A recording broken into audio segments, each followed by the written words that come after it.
Coach, could we just get an opening statement from you about advancing to this point in the regional and just about tonight's game? Tough game. I don't think it's ever easy to lose a regional final, but I think to lose it in overtime is that much tougher. But we couldn't be more proud of the guys, what they were able to accomplish this year.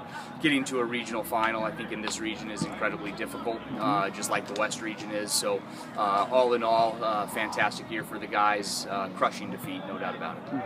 Question? I think from the booth we noticed that there was a big change in how you guys were playing from the first half to the second half.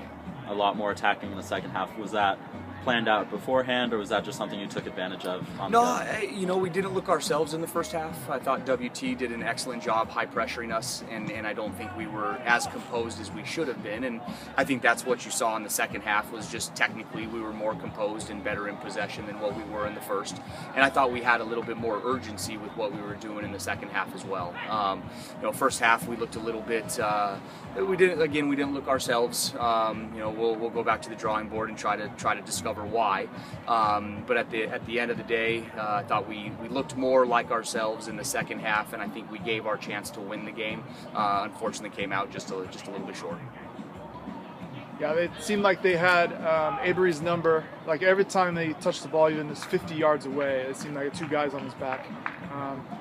Talk about Avery and how his effectiveness of how to change the game and how they just kind of stuffed him for a while. Yeah, more often than not, he didn't just have 1, he had 2. And if he didn't have 2, he had 3. Very rarely was there 1 around Lawan, and they made it incredibly difficult.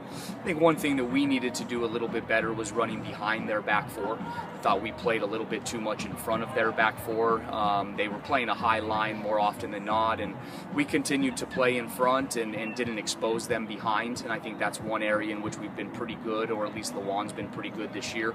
And just unfortunately, we didn't have that dimension in our game tonight.